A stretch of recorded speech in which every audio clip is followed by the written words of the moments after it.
They're the liberal rednecks. They like cornbread and butt sex. They care way too much but don't give a fuck. They're the liberal rednecks that makes some people upset, but they got 3 big old dicks that you can suck. Goddamn, dude, look how fucking drunk. I mean, I know that you're drunk in that picture too, but like me, I'm so visibly annihilated out of my mind. You know what else? You said it's the banana pudding night. It might be, but there's a picture I have of you guys naked eating banana pudding that isn't this picture. This picture is a selfie. I didn't take this picture. I took the banana pudding makes picture. it so much funnier. I took the banana pudding picture. This could be that same night, but y'all were alone, and the only reason anybody has this picture is that Trae couldn't get over how your head looks, so he spun it around. But like y'all are by yourselves. Yeah, it does look superimposed on a person. Well, you can see all this darkness right here. That's mold because it was outside of the thing. In the original picture, plus also there's a fold right through your head, right there. I thought that was natural. In the original picture, your head looked wild, dude. Not that it don't here, but in the original, I mean, it was. I mean, Trae literally sent it like, "Can you believe this?" And everyone went, "That's photoshopped." Yeah, he said that was banana pudding. Here's how wild I it was is. like, I don't think it is, though. You know, like I don't remember. I remember that picture. I've seen that picture, but was I don't that Brian remember. Dennehy hit night? Maybe, I don't know. Wasn't because we were making sandwiches on our iron. Yeah, I mean, I remember Brian Dennehy night, but of course I remember that now. How could I ever forget? Brian, Florida celebration of Brian Dennehy. I think we were outside on a balcony at that hotel talking about how Brian Dennehy hits and how we hit and everything else. And then some dude from like 3 floors below goes, "Shut the fuck up." And we were like, "You're right. Sorry. Our bad."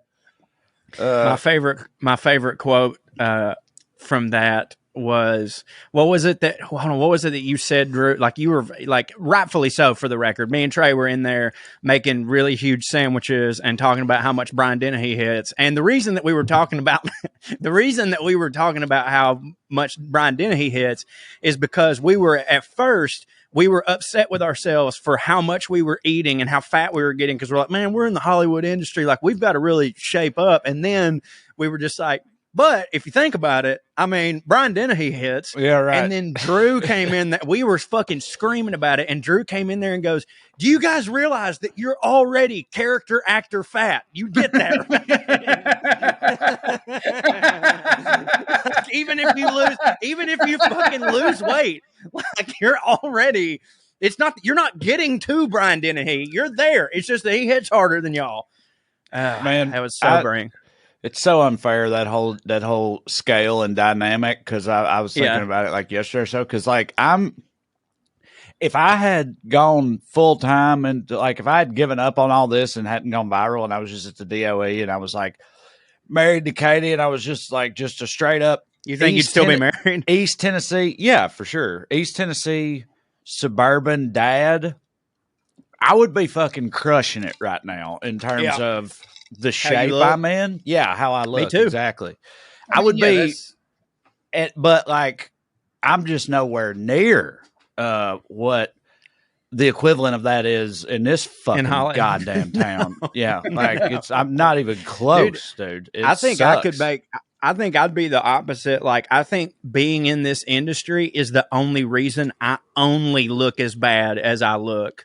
You know what I mean? Like, I think that, like, because we're in such a because my picture gets put out there a lot and I'm videoing myself, I think that's the only reason that I'm not 400 pounds. Like, if I hadn't have made it, there would be nothing stopping me from just eating fucking meatball subs for every meal and giving up. I've got a serious fat kid complex, man. I've always been up and down with my weight even before I got into like this game or whatever. It's like, I need help.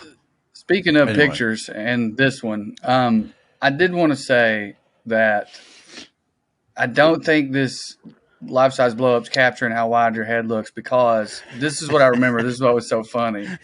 Trae sent a fully nude selfie of the two of you to our friends, and everyone's reaction was, look at his head, is that real? And not, why are you sending naked selfie stuff? Right.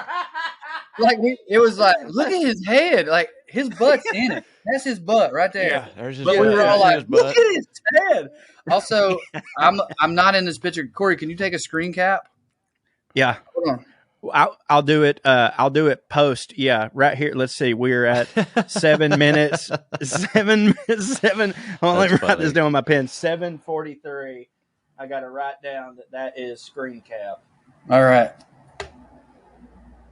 Oh God, that's fucking tremendous. Well, what the fuck's been up with y'all? I've been in the danger zone for like 4 days. Well, I mean, I figured we'd talk about that at least to start with. Because I mean, hell, I haven't even updated y'all. So for those listening that don't know, the only reason, the way that you would know anything that's going on with me is if you're on my Substack, because I hadn't even really, I've tweeted some like jokes from the hospital and shit, but not with any actual like information. So our baby was due April 10th, but the whole time the doctor was like, your blood pressure fucking sucks, so there's no way that it's going to go to April 10th. We're looking at probably the end of March, if everything goes well. Well, fucking Thursday, I wake up, and she don't mind me saying this because it's the truth. I've already talked to her. I wake up, and Amber's sitting beside me, and she's just panicking, and she's been crying. And I was like, what's going on? And she's like, I just took my blood pressure. And I was like, God damn, she takes her blood pressure every day and it's high. So for her to be crying and worried, this must be astronomical. Do you know? And I was like, what was it? She told me the number. I mean, 160 over, like it was insane. Like, can we just all say right now they are not? I know they need to know both numbers. They aren't give us a 1 to 100. Like that. I agree. That and credit, I feel like they're fucking with us. Or they should just say good or bad. Like I've had colors. So many doctors. So many doctors and nurses have come in and they've taken my blood pressure and they'll go, okay, so 120 over 40. And then they'll go to walk out of the room and I'm like, I need more information. I don't know what that means, But anyways, it was really high and I was like, what do we need to do? You just tell me, and what do we need to do? She goes, we need to go to the doctor right now. So we scroll up there to like the regular doctor. We're not like at the hospital or nothing. We get in there and I'm thinking that the doctor's going to come in and be like, hey, you did the right thing coming up here, but just calm down the rest of the day and you're going to be fine. This son of a bitch walks in and like, no, he's come in like every time joking about her blood pressure, but he's not joking. He goes, this is unacceptable. And I'm like, oh, fuck. And he goes, I'm sending you to the hospital right now. And I'm like, oh, shit. That's the scariest thing ever, dude. It was terrifying because it wasn't like, we're sending you, hey, guess what? The baby's coming early. It was that kind of like, I now don't know if she's going to be okay, if the baby's going to, I have no fucking idea. And so I'm being calm and I'm just like, okay, we're going. And I was thinking we're an ambulance. It's a doctor. Yeah. Yeah, exactly. So now I will say I started feeling a little bit better when he said, so just drive her to Park Ridge East. When he tells me, he goes, you can drive her over there. I was like, okay, things are a little bit better than I thought because they're not putting her in a fucking ambulance. You know what I mean? So like I'm driving her over there. Dude, I'm glad he didn't say this to you, but it might have been because by the time they got there, you would already, do you know what I mean? Because like that thing's only happened to me once. My baby wasn't part of it, but a doctor came in with my blood clots and was like, go to the hospital right now. Right now, yeah. And I was like, what? And he's like, don't wait on an ambulance. Because he even said to me, by the time they get here, but that might not have been the case. Well, we get there and they lay her together like your blood pressure skyrocketing. So they put her on this machine, they get her into bed and they take her blood pressure. It's pretty bad. It was better than than that morning, right?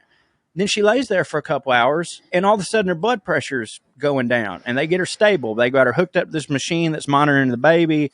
And they're like, okay, here's what's going to happen. Because of your blood pressure and stuff, we're going to probably induce you tomorrow night or whatever if you're not any further along. And I'm like, okay. Well, every time they kept coming in there, like her blood pressure would be going down.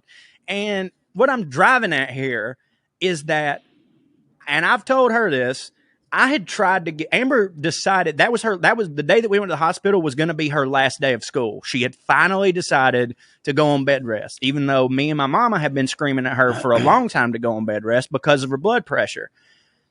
Well, it turns out that the reason that her blood pressure is the way it is just because she's a second grade teacher. She ain't been on bed rest? when you remove all of that shit and actually put her on bed rest, her blood pressure is fine. I mean, it's a little high, but it's not emergency high. So like all of this would have been avoided if she had just quit school a week before. But so they keep coming in there and monitoring. They're like, well, we're already here. And the baby is like 8 pounds already, even though it's like a month early. It's 8 fucking pounds. So they're like, we're going to induce you tomorrow night. So we're waiting around for that. They induce her. And I was told by a lot of people, like, hey, you know, when they induce, that don't mean like here in a couple hours you got a baby. They're like, It could take 24, it could take 48 hours. Well, I was cool with it. That. Like what? Yeah, I've heard of that. I've heard of inducing, like, but like, what does that mean? They give her a shot or something? Like, what is that? They scrape a membrane, right? There's that. Thing? Okay. The thing, no, that is a thing. And that's like late stages of the induction process. So they told us about that. They're like, we go up there and we put this thing behind your uterine wall. And that way, every time you have a contraction, it hits this thing. And then like, she's like, hey, it gives us like a signal. Like we know when the contractions are coming and it speeds some shit along. So I'm sitting there now. And also, this went on for 4 days. And I know that sounds like a nightmare to most people. And it was, in terms of like, I was worried about her and she wasn't having a good time. Me personally, and I'm not saying this as a bit, I'm not trying to be some sort of contrarian. I had 4 of the best fucking days of my whole life. It was amazing. It was fucking awesome because dude.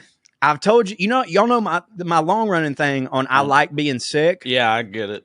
I get that. I like being sick because it's the one time that I give myself a break. Right. Like otherwise, I'm like, if I'm not working on, I should at least be working on a joke or a video or reading something or doing something to further my career. I think all of us in this room and in this industry have that. If I'm not working on something, the other guy is, mentality. And you don't ever give yourself a fucking break. When I'm sick, I give myself a break. Well, in this situation, I wasn't sick. But I was able to give myself a break because your only fucking job is to get her water, make sure she's got her pillows, and be here to hold her hand if anything goes down. And for the most part, she was just laying in bed, half sedated. Bro, I read like no shit 150 comic books. I read like half a Thomas Jefferson biography. I watched fucking 3 Murdered.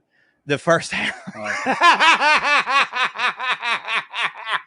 The first half, I got up to him being in France, and so far, I'm like, I don't see this guy being such a bad guy. What the hell? What gives? But as Norm said, I know there's no river so long it don't contain a bend. But anyways, I was having a blast. Now I ate. Holy fuck, dude! Because it kept being like, oh, we'll just be here one more day, so I'll just keep eating this hospital food and Ruffles and chips and Venom and shit. We'll just be here. Oh, we're here. We'll just be here one more day. So I'm just fucking living off Doritos. I didn't take a shit for 4 days. That was tough.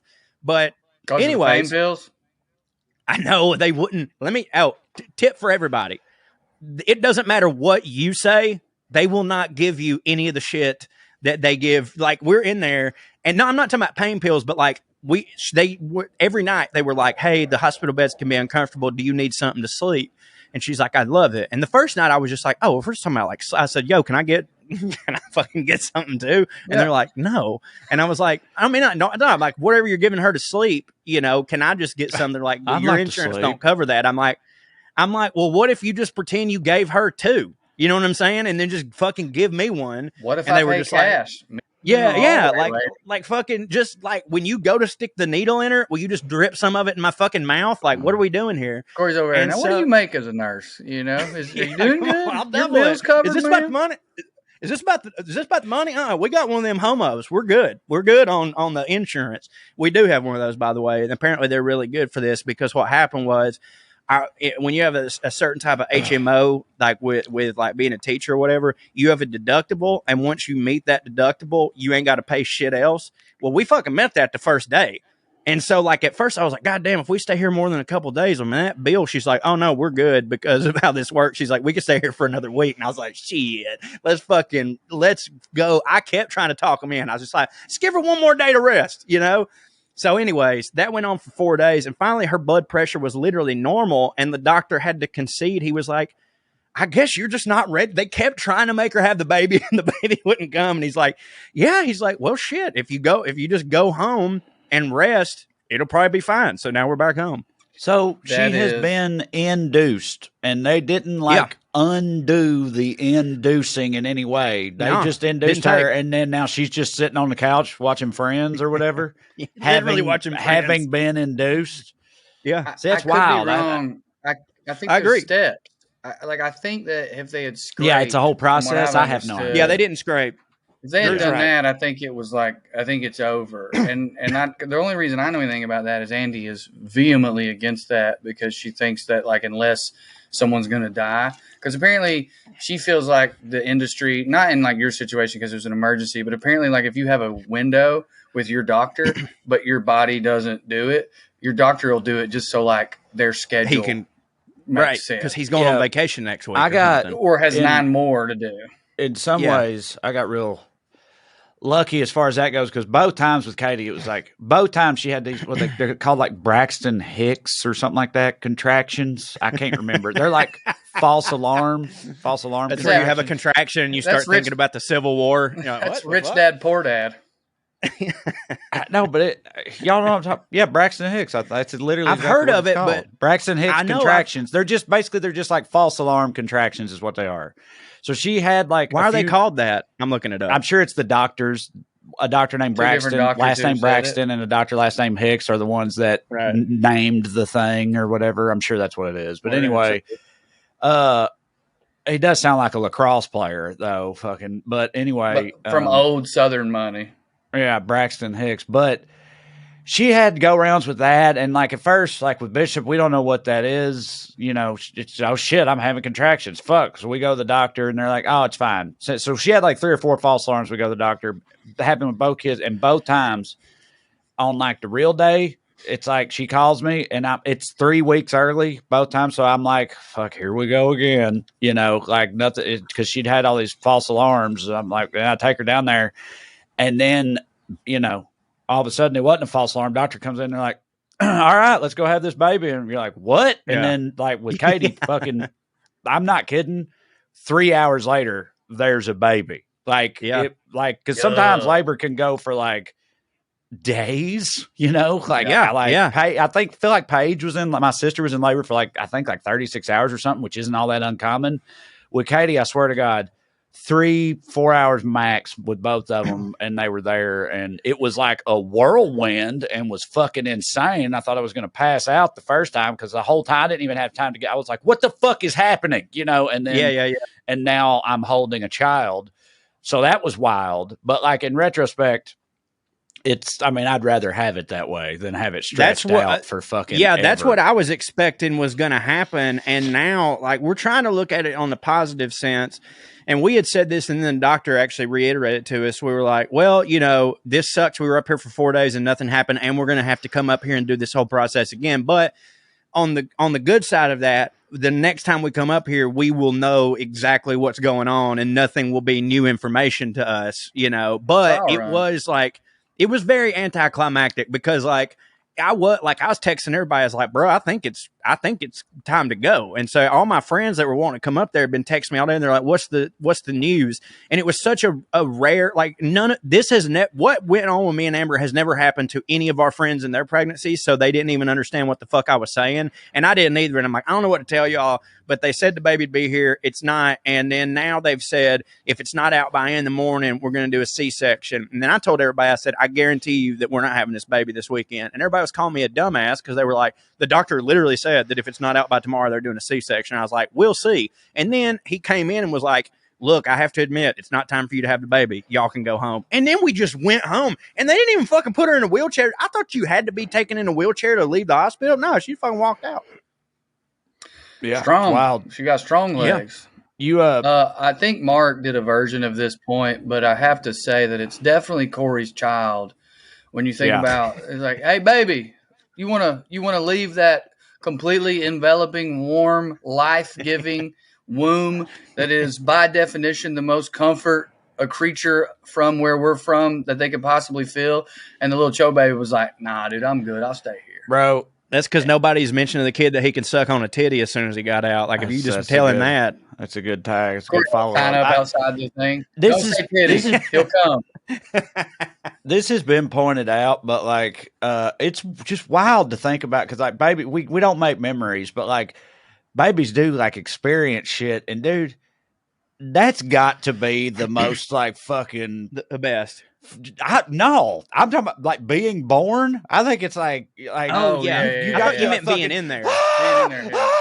Oh yeah, like Park. What But the they fuck? like that. What the fuck? Like you have no idea what it's got to be the craziest, most traumatizing fucking thing you could. It's the first thing you ever experience outside of what Drew trauma. just described, which is like hit so hard you just float around. Why wouldn't people have depression? And like just then all of a sudden you got some giant slapping you on the ass and fucking it's cold and you're like Dude, it's bright, like being abducted. your eyes hurt. It's wild. Abducted, yeah. Like if you were pulled into another dimension, where you were so disoriented, you didn't have the ability to like understand what it was. That's what it'd be like. I think that's why when people smoke DMT, they're like, it was like being born. Being born, yeah. Yeah, I mean, it does have to fucking blow. And also, like, as soon as the baby comes out, they're like, "Oh, look, it automatically loves its mother and father." And it's like, no, it's being sweet because you're holding its life in its hands. And it's just like, oh, fucking, I don't know, I better, then it shits on you. I also think the love chemical flows through mama and baby for sure. Right then, I'm excited about that. About what? Well, because even before you're so I said something about Oxycontin, oxytocin, just thought he couldn't spell. So, you've told me a million times, and it's the cliche of just like, you just don't know what love is until you see that. And they're like, and you change immediately. Like everything, one of my buddies, the way you look at the world. That is all true, but one thing I guess maybe I did not tell you, but you should be prepared for it. Maybe it won't be. You did tell me this. Maybe it won't be this for you, but it's not like. Whereas the woman's had that baby inside her for 9 months, they've been sharing chemicals, all this shit, and it is just like it's instantaneous. In my experience, it's not like I had almost guilt early on because I was. That's what you told me. Because I was like, I'm supposed to feel different, right? Like I don't really feel that. Obviously, I don't want anything. I'm going to take care of this baby, but like, I thought I was supposed to be like just changed and fucking all. And I feel like I'm the same guy, sensitive. But it like, and I feel like it makes sense that it takes, like I said, she got a 9-month head start on you in a lot of ways. But all that shit that I told you that you just said and everything absolutely happens. It's just a little more gradual for the man in my and also depends on who you are. But it sets in. Yeah, dude. Some people never feel it. Some people, no. But I'm saying like some people do. Like I had a buddy, and he's a pretty manly man type dude. Like he's not one of these like fucking hippie that's all about the vibrations and stuff. And he told me that he said to him, the baby coming out and him holding it for the first time felt like an acid trip for him because he said that he was just overcome. He immediately changed, like not changed as a person, but like his whole outlook on shit just completely changed. And so I was looking forward to that, and, but like, I don't know, me and you are different people in that, like, and I mean, this is a positive thing towards you and a negative thing towards me. I'm fucking real sensitive to shit.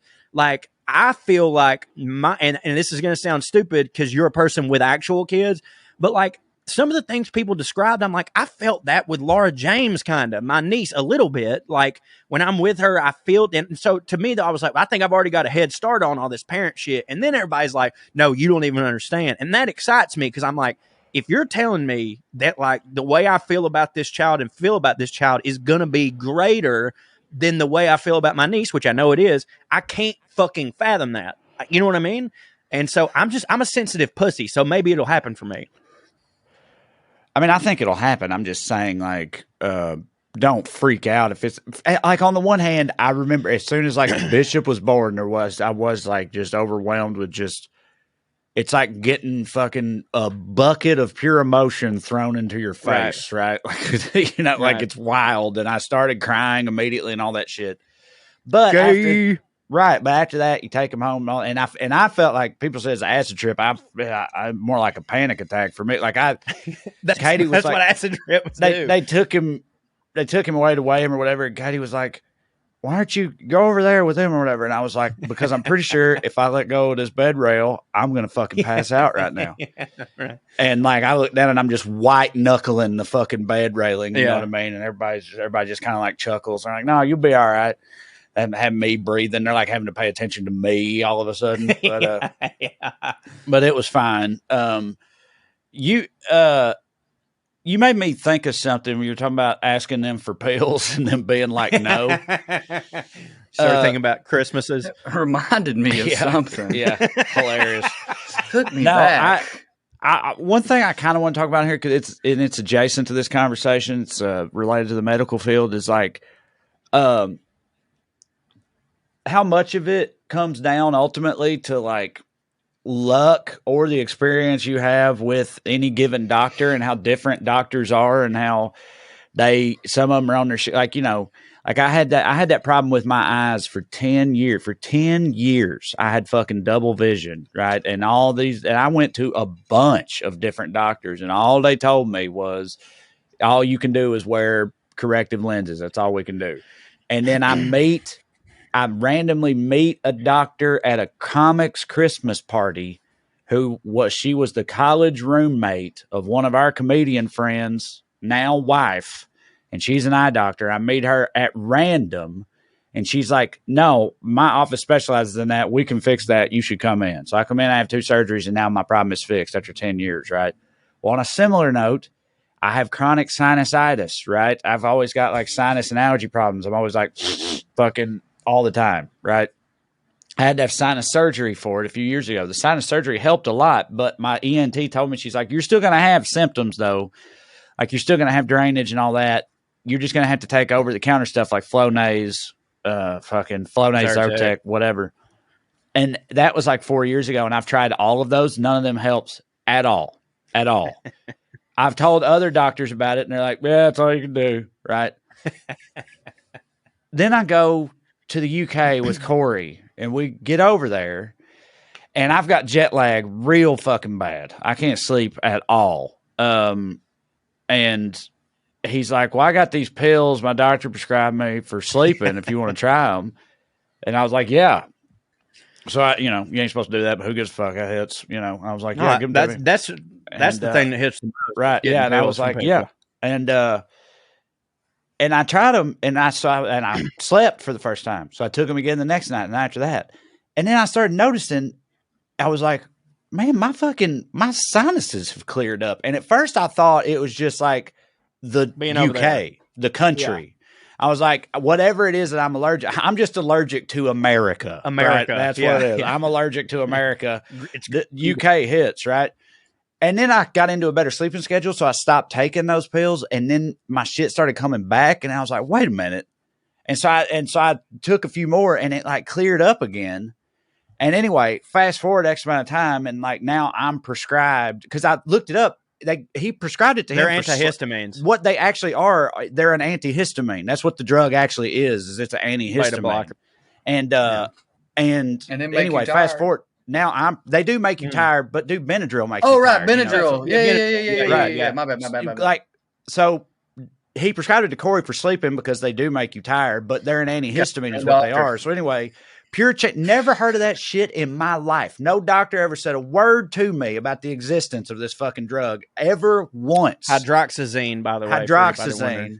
Dude, Corey randomly gives it to me for sleeping, and now I take it, and it's like the first thing I've ever taken that like actually works on the shit that I have. And I wouldn't even know it exists if I hadn't randomly. Like, how many other things are out there like that? What are these doctors doing, not bringing this shit up? So I was going to ask you what your reaction, I guess, to the medical field, because like it's funny to think that Corey's doctor was like, yeah, we got sleeping pills, but hell, these will make you tired. And the dude who gave them to me, he took me out for lunch and gave me $25,000 under the table. So here, I know. But like, what is your reaction to the medical? I mean, are you getting conspiracy minded, Trae? Because I have a tale of warning for you. It's funny you kind of said, because when I was I made a doctor's appointment to go get my own prescription for this drug, right? And on the way over there, I'm fucking cussing. I'm getting mad already because I'm like, I already know what's going to happen. Corey goes in there, don't even have this problem. And they're like, you want 95 of these pills that might do something for you?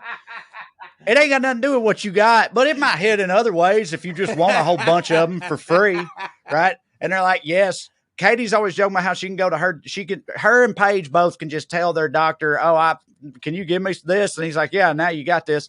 Joe Zimmerman used to have that bit where he's like, I went to my doctor and asked him about Adderall. And I said, I think I got ADHD. And he goes, well, first let me ask you, do you have health insurance? And I said, yeah. And he goes, yeah, you got it. You got it. And like people say that shit all the time. That has never been my experience ever. I've gone into fucking doctors on death's door. I can't say 3 words without coughing, right? I'm like, I'm so fucked up. And I was like, I was hoping to get some antibiotics and maybe some codeine cough syrup so I could sleep at night. And they're like, well, I'm kind of a minimalist when it comes to medications. Like, I think it's better if you let the body just, and I'm like, well, what is your accent? You can't ask for codeine with your accent. Dude. Yeah, that's what I was going to say. Look at your nose. But you can tell I'm not faking it. It's not even nose just is the already fucking stopped codeine. up, dude. It's the antibiotics too. Like nothing. And it's like you're a minimalist when it comes to medicine. Well, what would you say you do here? Like fucking, you just have people come in and be like, yeah, you don't hit. Go to bed. Hopefully you start hitting later. That'll be $75. Like this what is the hitting, fuck?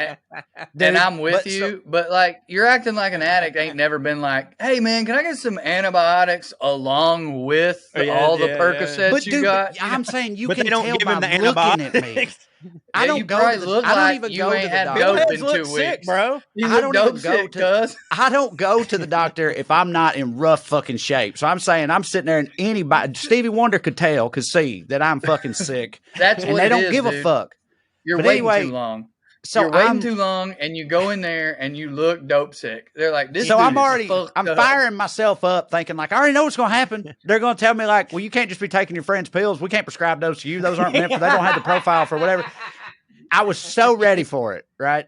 But I walked in there and he was just like, yeah, all right. And he wrote me a script for it. That's the first time it's ever happened. I was like, so this is what people are talking about. So anyway. So I had a thing happen kind of like that. The stuff that they were giving me, that shit that I ended up stopping taking, and I gave all of them to you. Because what I want is Xanax. That's what I want. I want Xanax or Klonopin. Because those are knock you out, make you feel great. It's a complete, and you cannot have anxiety on these fucking pills. That's actually a bad side effect of it sometimes. Because sometimes you need a little bit of anxiety. If you're on Xanax, you ain't going to have it. There's no like rush to do shit. And that's what I fucking want. So I'm talking to my doctor not that long ago, and I'm like, hey, so I know you got me on this, on Trazodone now. You got me on this. That's great. I said, but I've got a friend who they take Xanax, and the way they describe it to me, just saying all this, I go, the way that they describe it to me, it sounds like that would be a better fit for me. And this fucking doctor had the audacity to go, oh, what you're on is the same as Xanax. And I couldn't just go, no, it's not. And here's how I know. It's because let me tell you, Mr. Doctor, man. I'm the friend. I'm the one taking. Right. And they're just like, just tell him that, dude. Just I know. I'm going to next time. Here's the issue with that. And I know you know this is he's going to be like, yeah, but like it is the most dangerous drug, hands down. And you are asking me for it. I literally cannot do this. Like if anybody found out, like it is against all of the laws. How do you get it then? Everybody just getting lucky? You get nervous on airplanes, right? I'm really fucking anxious. I can't do it on planes. And then if you're lucky, they'll do Xanax. It also is who took him out to dinner, cuz? Was it the Xanax pimp or was it the fucking Trazodone or whatever the fuck you said? No, you're right, man. I guess I got to find out all my friends that are on Xanax go, what doctor you go to, and then I just go to that doctor. Or you just find out all your friends on Xanax and you just slip them some money. I got to give Trae. Yeah, I be doing that. Yeah, I got to give this tale of warning. Plus, I think this is interesting. No names. I think y'all know this girl, but gluten and sensitivity and allergy now it's so prevalent that it's like a hack joke in white people. Yeah, but there was a time when like it was unheard of, which is part of why everybody rolling their eyes. But think about how crazy that was for people who actually had it. So a friend I know was dying. Doctors could not figure out why hair was falling out, developed eczema late in life, like was falling apart as like a 21-year-old. And then a chiropractor was like, I think you have a gluten intolerance. There's a blood test for that. It's pretty simple. And she had celiac. And it was like, all right, stops eating gluten. And not overnight, but within a year was like back to her old self. That caused her to develop such a mistrust for the medical industry that now she is on like that. She's an anti-vaxxer. She like, it is like the entire, because of what happened to her, which was traumatic, legitimately. Like this person literally almost died. And because of that trauma, that turned into like a, they're all lying. Everything they do is for money. There is no value. She even said to me one time, other than trauma response, like if you get in a car wreck, the Western medical industry has done nothing for humanity. Well, and she meant that crazy shit.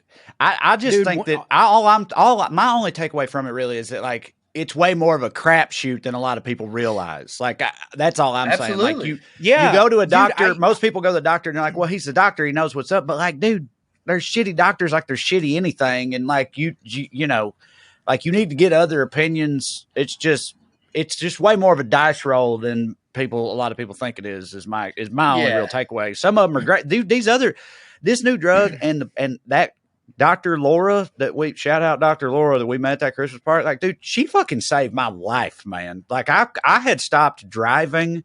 I mean, having fucking double vision all the time is awful. It's awful. Yeah. Like I was ready to ask a doctor to blind me in one of my eyes. To kill you. I knew they wouldn't do that. I knew they'd be like, no, we can't do that. That's unethical. Here's an eye patch. Get a parrot. Get a parrot, you dipshit. Fucking, I knew that's what was going to happen. I was already getting mad about that. I just want to be like, just knock it out. Just knock the motherfucker out right now. I can't do this anymore. Right. And, but anyway, then I met that girl at a Christmas party and I'm fine. Fixed it. So, man, I'm with you. Like I used to think like it really does make you understand that, like, I mean, you know, doctors are human beings. Like I used to think it's like you go in and they get your blood and then they look at your blood and they're like, well, there's everything that's wrong with you. Here's the like you think they all know the same thing, but like they don't, you know, like that whole second opinion thing. It's like one motherfucker tell you this, one motherfucker tell you this. It's like, did y'all go to the same fucking school? Like, what the fuck? But like the anti-vaxxers, like when you lay it out to me like that, and I do know what person you're talking about, and I have talked to them about it, and like for all of those reasons, I can sit there and go, I understand why you'd be like that. Like most anti-vaxxers are just like one step away from me being completely on their team until with a lot of them, when they're like fucking vaccines and blah, blah, blah. And I go, yeah, I agree. The Sacklers should be in prison. And they're just like, well, I don't know about that now. You know what I mean? Like they don't take it to like the full end. They're still totally for the capitalism of the pharmaceutical companies. It's exclusively the part about the government. You know do you understand what I'm saying? I mean, yeah, like they're not. It depends on which ones, but I think that's how this happens is you go, how the fuck was I not correctly diagnosed? And you look into it, and through your research, you find out, well, they can't make money off prescribing people to stop eating bread. So there's pretty convincing evidence that as an industry, no one individual was being evil, but the industry that is supplied by money was being pressured by evil people. And you go, oh, okay, I can see that. I wonder what other areas that's happened in. And then like you fall too far down the rabbit hole. And I think we have to acknowledge that there's some real fucking corruption in every industry that exists.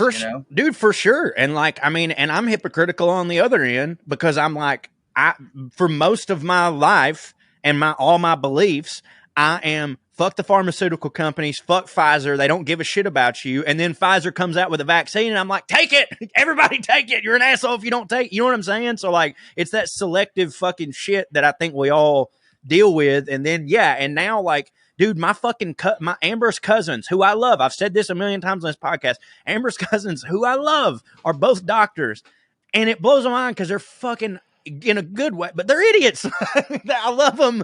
Like they're idiots the way I'm an idiot. I'm not like, you know what I'm not saying I'm smarter than them. I'm just saying like when you're a kid, you used to think like the doctor fucking knows everything and he don't know shit. Right. Yeah. That's what I'm saying. WellRED podcast, Trae Crowder, don't vaccinate your kids. Don't vaccinate your kids. And Corey's family is full of morons. Again, they're smarter than me. That shows you how highly I think of myself. I know, Trae, you got to go. Yeah. soon. I do. I was just gonna say but it's also like, I know you're right, Drew. It's like, you think no drug addicts ever come in here and said all this same shit? I know, but it's just a bummer because it's like, I don't care what nobody says. That shit, that's the only shit that works. Is the good shit. You know what I'm saying? The shit that people abuse, but it's like, because instead of like, well, I'll give you these pearls. That's why they abuse it. Have y'all had the pearls, the little cough, like instead of cough syrup, they got little those don't do a goddamn thing. Throw them in the fucking trash. They don't do nothing. They do nothing. You remember, it's a waste of time. The first time I got them I was in high school, and I was pretty innocent. But even then, I was like, I knew it was bullshit, because you guys remember that Coen Brothers movie, they wrote it, but they didn't direct it. Outside Providence.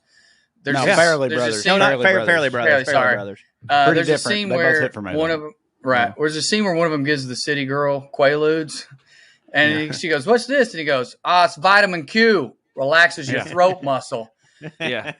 My mom hands me these pills when I'm coughing in high school, and she's like, the doctor just, this is what the doctor said, these pearls, whatever, it's going to keep you from coughing. It does something to your throat. And I immediately thought, dude, this is literally a joke on one of my favorite movies. This ain't going to work at all. And it didn't, because it wasn't Quaaludes or codeine.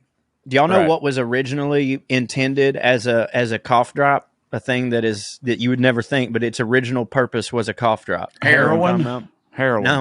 No, it's wilder. Marshmallows. Marshmallows' original intent was to be cough drops, because that you eat them and the coating of them helps your throat, which I kind of can get, but like, they weren't originally made as a candy. They were made as cough drops. They didn't work, and everyone was like, give me some chocolate and a graham cracker. So funny how backwards the fucking past was, because it's like candy was drugs and drugs was candy. Sounds awesome. Go the pharmacist, the drugstores, also the soda fountains. Like, they had all their shit fucked up, dude. Fucking, it seemed like a hit, though. Drugs it's and funny candy, to think about. That's why they all aged so bad and died. We're like, it must have been hard in the past. It's because they had to work outside and the food wasn't as plentiful. And it's like, nah, dude, they were on heroin every day from 14 on. And then if they got tired, they drank cocaine. All right. and took some more heroin before they went to bed. Exactly. They all Belushi'd themselves. I do have to go. Are y'all going to keep going, or is this a 45-minute episode? Yeah, no, we'll keep. It's fine. We'll keep going. Just click leave, right? I click leave at the bottom, but I don't close the window out until it uploads. Correct? There you go. Okay. There you go. That'll work. Love yous. Bye. Finish it out strong. Bye, Trae. Bye, Trae. Today's episode is sponsored by the WellRED comedy specials, available on Amazon. You can go to Amazon right now, type in WellRED comedy or any of our names. You can buy the entire season, which is all 3 specials, or buy them individually if one of us gets on your goddamn nerves. I don't know why anybody would do that. Because I think I think the way it works out is like, if you buy all 3 of them, technically you almost get one for free or something like that. Yeah. So I think initially I said you save like $1, but you save like more than $1. Yeah. Like if you bought 2, you would just be purposely not buying one for the same price. Yeah, I was about to say the only way that would make sense is if 2 of us get on your nerves, then just buy the one, and we know who those 2 are. Go buy Trae's special is what I'm saying. Any fucking way. Hey, I wanted to ask you something, because number one, I wanted to give you a chance to promote your other podcast, but DJ has turned, he's the same level of lunatic, but DJ has, in a good way, because DJ's living a more straight and narrow life, gained a little bit of weight in his face, and he is now gone full beard. He's a full beard, and he's gone full silver fox, and every time I see him now, he looks to me like he would be like the Jordan Peterson of the tattoo world. Like he looks like a more respectable person. You know, it's gray makes you look like you're wise. So he's saying the same amount of crazy shit, but for the first time in my life, I'm like believing him more. You know what I mean? Yeah, it's weird when he wears his glasses, and we said this on the podcast recently. They help. Well, they make him look alt-righty. He looks a little bit like Gavin McInnes. Yeah, he does. With his glasses on. Yeah, he's a good-looking dude. I think it's very good-looking. I think it's like so he's I think you would call it California sober. He is working outside every day. Right? Yeah, he's working outside every day. He quit nicotine. Wow. He's farming. For how long? I don't know how long he's been off it. I want to say like 2 weeks. He says he's gonna go back, but he's gonna wait a year. He wants a cigarette to feel good again.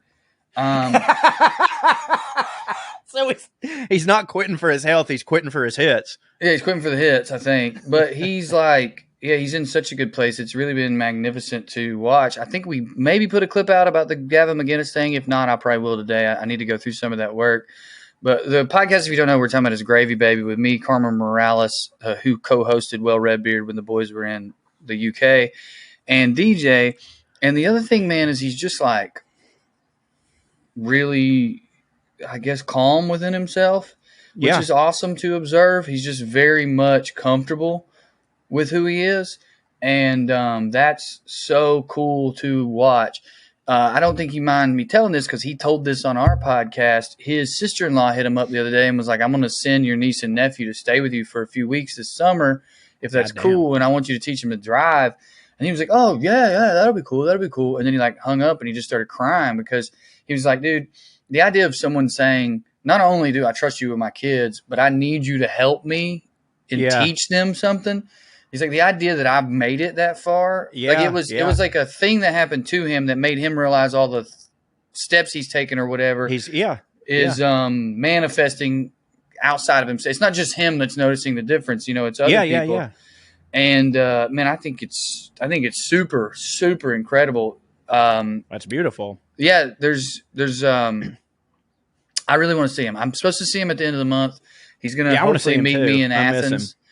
Well, hopefully he's going to meet me in Athens at the end of the month. I'm going to go to homecoming, and I'll get to hug his neck and stuff.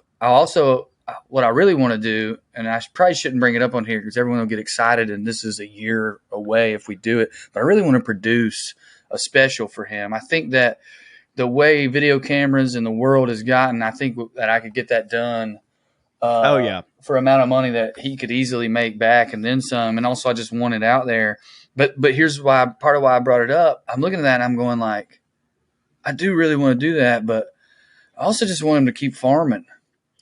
Yeah, dude. You know what I mean? Like it's me too. That's the thing that I'm the most jealous of him for. But also here's the thing too, because I watch all the Gravy Baby clips of DJ and stuff, and he has not in any way lost one step being funny. I would argue that he's funnier now than he's ever been. But I think that's an important thing. Like that gives me hope too, because it's whenever you're going through some shit and you're trying to clean up your life as like a comedian or artist or whatever, you always assume you're like, well, yeah, but the damage and the anxiety and all that stuff is like the cocktail that makes me who I am. And if you break that down and I change, then like my humor will change too. And I had fear of that for myself, and I still do at some point. But then I look at DJ and I'm like, this is the happiest this motherfucker has ever been. He looks fucking amazing. He is farming, and he is but all the things that made him really funny, they stayed exactly right there. You know what I mean? And that's insane. I completely agree. And to be clear, I'm not worried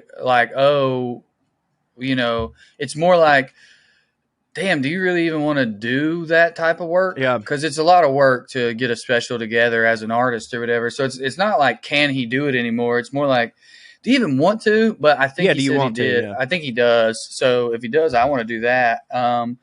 Anyway, man, yeah, it's been really rad. I mean, it's been really rad for all of us. For people who don't know, the theme of the podcast is good vibes for trash people.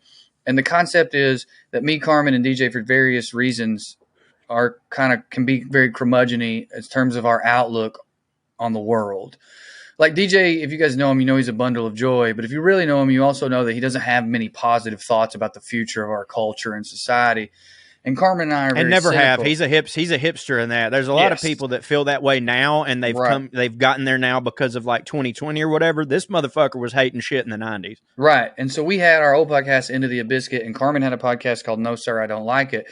And both of them were like very like dwelling upon negative things, which can be fun and funny, of course. So the concept of Gravy Baby is to do the opposite of that. It's to talk about joy and all the like eat, pray, love shit, but do it as people who aren't that. Who are the opposite of that as our personalities go. We do not read Goop magazine, but we don't want that to be the only type of person who owns that space. Like we have this weird thing on the internet where, I mean, I do this with working out. dude, for years, I wouldn't work out because my experiences with working out were football bros that I went to college with, some of whom I love, but the culture I hated. And then people on the internet going like, that's right. Okay. Push it, ladies. One more time. I'm just like, if that's what working out is, fuck that. But you can't allow that. So anyway, we're trying to push joy while being assholes. Carmen calls it a positive toxicity. Yeah. That's great. Y'all need to have a newsletter called Poop. That's like Goop, but it's y'all's called Poop. And number 2, the thing about working out, friend of the show, my buddy Robbie, who does Uncle Bod, which is where I work out. By the way, free plug for Robbie. You can go to UncleBod.com, promo code buttercream, and you can get 10% off your workout. That's not why I'm saying this. I stand by Robbie, Uncle Bod, by the way. Yeah, Uncle Bod's great, but Robbie has struggled with that same thing about like trying to promote his workout shit online and absolutely hating the shit that you're talking about. Yeah. It's like me and I help him with his videos and like these ideas, and like every single fucking day for him is just a fight with, he sees the workout shit on the internet and he's like, I hate that. And I'm not that. He's like, but I still have to promote an online workout. What the fuck do I do? When you have to tell people to keep a positive outlook, you have to tell people to keep going. You just have to try and do it in a way where you don't remind them of the worst person. Exactly. So Rob's whole thing is like, he basically has tried to brand himself as like the online workout guy for people who hate the online workout guy. You know what I mean? No. And because I was like, that's the only way that I can help you with that. Cause like, dude, I did his workout leading up to the special. And the only reason I quit is I hurt my back and then fell out of it. And then now that I've gotten back into working out, that my back's healed, I'm using weights because I'm working with a particular thing, which is not what Rob does. But I stand by it. I didn't mean to, but I may have just copied his, because I've had that conversation with him. Yeah, you taught you what to do, yeah. Well, I know, but I mean, I don't mean his workout. I mean, like, the thing you were just talking about. I've had that conversation with him where he's like, I want to be the workout for people who hate workouts. Carmen and I, when we talked about Gravy Baby and launching it, because I was like, let's do one together, and if DJ wants to be involved, that'd be dope, because I didn't know if me and Carmen were going to do a new thing and me and DJ were going to do a new thing. I thought I might have 2 podcasts. So when I first was talking to Carmen about it, we were like, oh, this will be a thing that's like related to joy for people who hate stuff like that. Joy. So I think I just like stole Robbie's whole problem. I mean, Rob's seeing it as a problem. I'm seeing it as like, there's your hook, dog. I was about to say feature, not a bug. It's funny you say that because I'm just now realizing how similar DJ and Carmen are, because I too, like, I've known Carmen for fucking hell longer than I've known y'all, I think. And I would describe her indeed, like, usually people are like, how's Carmen? Oh, she's the fucking best. She's so awesome. She's sweet and blah, blah, blah, blah, blah. And I'd say the same thing about DJ too. It's like, he's just a blanket of warm energy. But then I'd step back and listen to what you said. I go, yeah, but they also are 2 of the most pessimistic, hateful motherfuckers ever. They do it. They're that. Like, anytime I'm that, it's just, I'm all that. There's no, I can't wear any other emotion on my sleeve, but both of them can like outwardly be beautiful and positive and loving, yet like at their core be these fucking hateful, negative. That's a fucking real talent that I hope rubs off on you. Yeah, thanks for that little dig you threw at me. I think that the reason why what you're observing, and we've talked about this on the podcast again, I don't feel uncomfortable saying this. They've both been through pretty traumatic things, like actual traumatic things, not like we say we went through trauma when we were 16, but like really dark shit. And, you can react to that in a few ways. And part of the reason I think I'm so impressed and in love with both of them is the way that they reacted to that in their lives. It didn't turn them into bitter. They are both cynical. They are both dark, but they're not bitter. Yeah, and that's what I think that's the whole goal of Gravy Baby. I don't want anyone hearing this right now to be like, so you just talk about dark shit, but you're happy about it? No, we just goof around. I ask them, we rotate whose turn it is to say what's Gravy Baby, and we tell what's making us happy this week. And the reason it's different than other podcasts is we're not like, what's bringing me joy this week is my meditation practice. It's not Oprah. It's literally like, what's bringing me joy this week is I've been stealing from Target, and it's such a fucking rush. That's one from recently. So like that's what's up with it. Yeah, I've been stealing, not a lot, but this ever since and I know we've talked about this, but ever since it became basically required to do self checkout in some places, I'm at least getting one avocado for free. I've been doing a bit about it, dude, and it's been a lot of fun. It's me too. I've been doing it a while. It's also my new drug, my new hard drug. It's such a thrill. I tell everybody who's white to do it, especially if you're a guy.